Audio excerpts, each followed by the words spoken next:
Hi guys, welcome here to my channel. Today's vlog is all about my garden. I'm here in my garden now. Can you see this is my mulberry tree? This kind of mulberry tree is a white mulberry tree. Can you see that? White mulberry tree.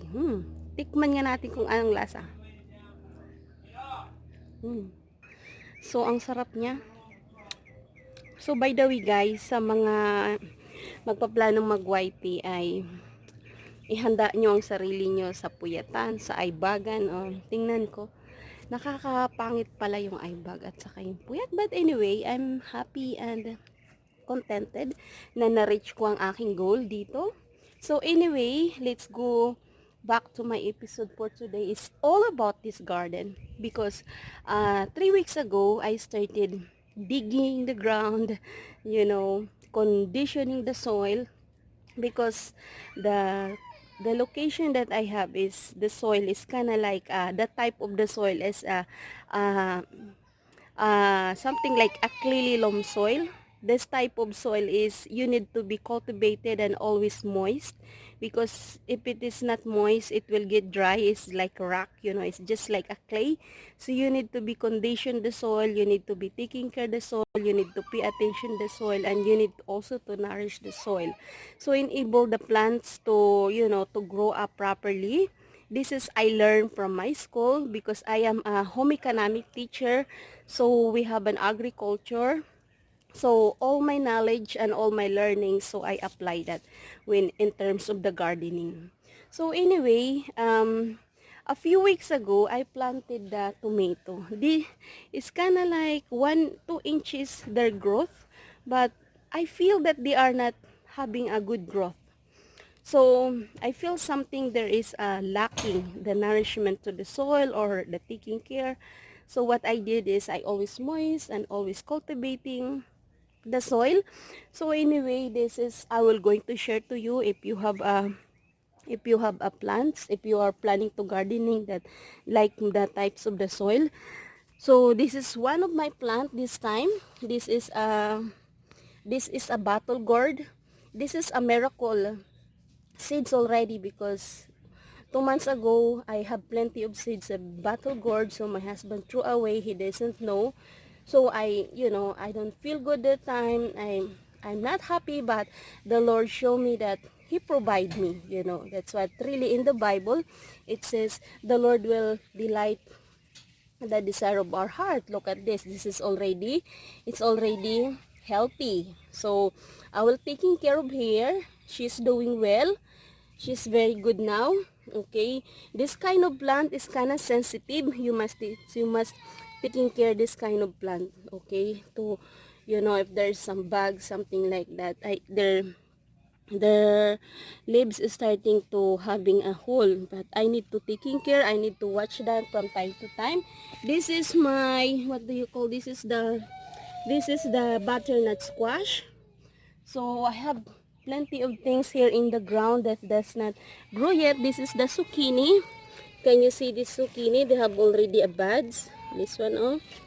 And I have a couple of eggplant here that very good. So I'm so happy because I pray over also for my plants. This is the kale. So I will transfer this in the container. I have plenty of container here in my backyard, so I can have fresh and organic produce.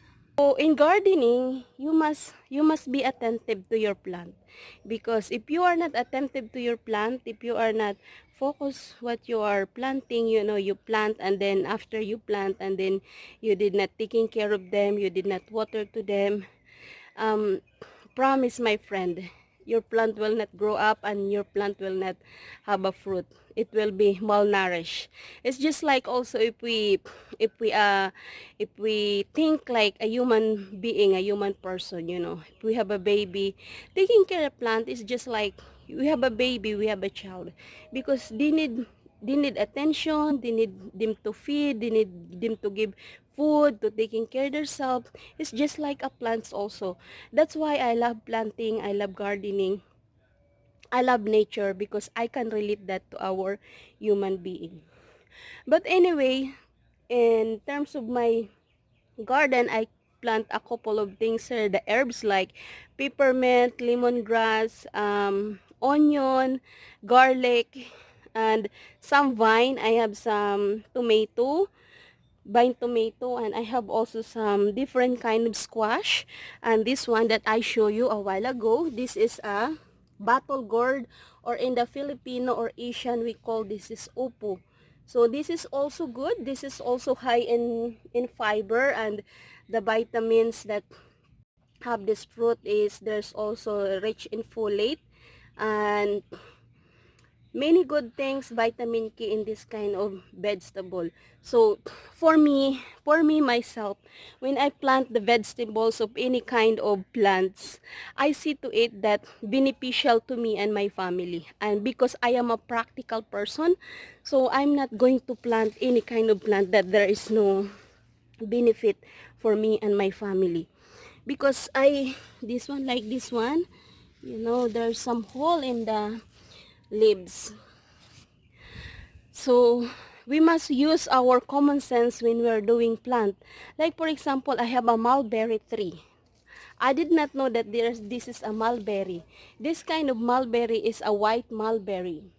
Yes, last night I searched about this one. So in eBay, I like eBay. That's my favorite online store this time.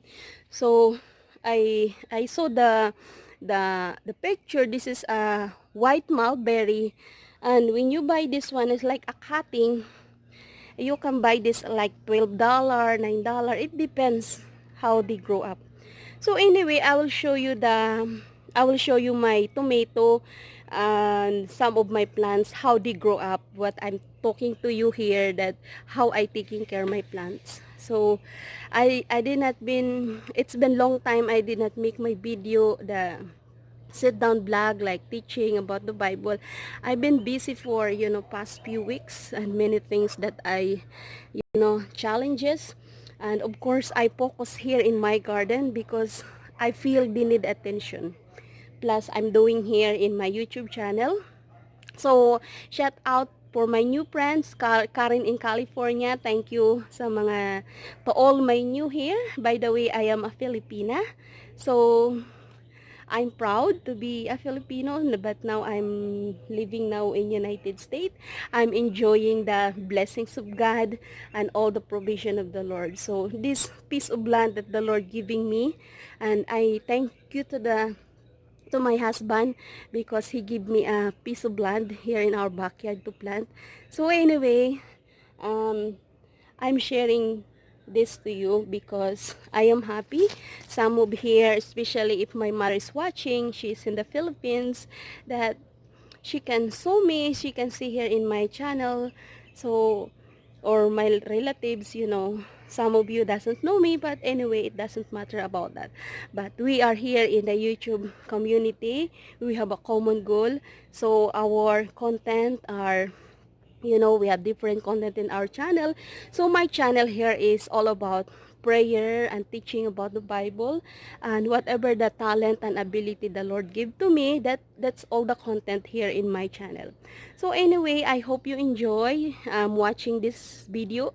So I will show you the the plants that I have. And 2 weeks ago that I have so many already video here in my channel that you can check about planting. So this time I will show you how my tomato grow up fast. Okay? So enjoy. So anyway, this is already the update of my garden here. I have here in my pots, this is a zucchini. They're already growing up. I thought it's already died, but she's already well. So a couple of days I planted lavender, and I propagate also this is the peppermint. I think they are also doing well and growing up. And I'm so happy also this lemongrass because I have plenty of lemongrass here. So I want to propagate all the lemongrass here. I have also in the pots. So this kind of plant is a potato. So I'm happy also. This is my onion and garlic area. They have different section. So that's all my lemongrasses over there. So I have different okra here. But I noticed something here. The okra is not really doing well this year. I don't know. Maybe I need to do something, or I need to study their, their characteristic, because they kind of difficult to, to handle this time. So I'm happy this is already all my tomato here. Can you see this one? I planted this from the scratch, from the kitchen. Look at this now. They are already having a fruit. I'm so happy and I'm so excited when they growing up. And all my garden here is come from scratch, from the kitchen to the garden, and soon will be from the garden to the kitchen. I am so happy to show you here in my garden. A couple of lemon and oranges. So how can I distinguish the lemon or oranges? You can smell the leaves, squeeze the leaves, and smell that. It smells like a little bit sour or lemon. That's the lemon, okay? If you did not have put the tag. So this is my little tomato. This is like this when I plant them, the one over there. So I have so many tomato to transplant. This is it. So I will transplant them in the black container soon. So this is the Filipino vegetable. That's the, what do you call that? That's the saluyot. So anyway, this is my lemongrass. My lemongrass, it's been long time. I'm so amazed that this lemongrass did not die during winter. The reason why, because I have a fertilizer here, organic fertilizer. So anyway, this is all my plants here. I'm so happy and amazed, because by the time that I give them a time, they grow up like this. Look at this. So they're having a fruit already here. So what I did is, I've been watching in the YouTube some of the channel there. I removed the here. If there's something here, something like that in the growing in the branch, I remove the branch so it will grow up more. Sometimes I trim if they have many leaves, I trim the leaves so it will grow more fast. So it will have more fruits. Okay. Look at this, my tomato. She grow fast. She has a lot of fruit already. It's coming. But I notice it's falling down. But anyway, the Lord will protect them. I always pray also to my plants. I talk to them and I pray for them. And so, yun. Ito, may mga section din ako. This is my chili and bell pepper. And I have also here in my container, this is also a lemongrass, because I love lemongrass. I have a couple of eggplant. This eggplant, look at this. I will update everyone. I haven't, because, this eggplant this is the big one. So, I have an okra in the container. Hope she will doing well. This is the garlic, organic garlic. So I'm so excited to them that they will growing up. So this is ready to transplant. This is a butternut squash. So guys,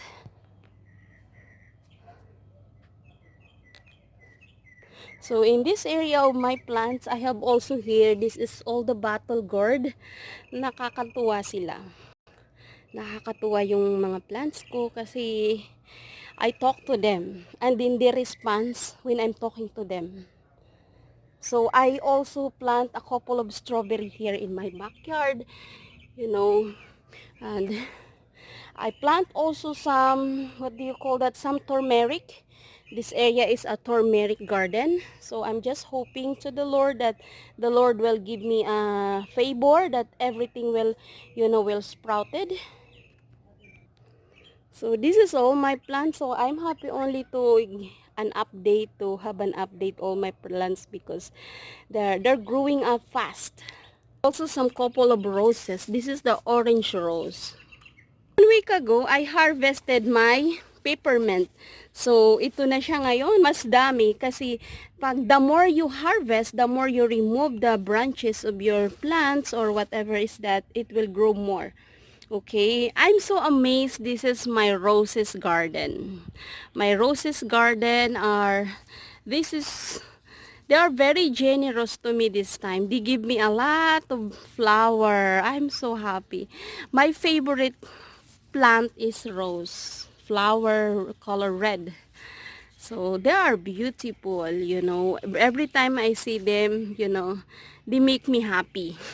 But of course, I'm more, you know, this is only a temporary happiness. The permanent happiness is we can find that with the Lord. But anyway, this is also my geranium garden. My mumps. I have some mumps, a couple of mumps. So I have also some jade garden here, different kind of garden. So I planted a couple of this is new, this is the daisy one, the daisy plant. So anyway, this is it, all about my garden. I have a geranium garden here. So I'm happy only to share what the Lord give to me, because for me this is a great accomplishment. A little things only, if we do something, it will have fruits. Okay, that's what I'm trying to say. So anyway, have a wonderful day, my dear friends. Thank you for subscribing and thank you for watching here in my channel. Enjoy. God bless. Be safe, be wise, and stay at home. Okay, bye for now.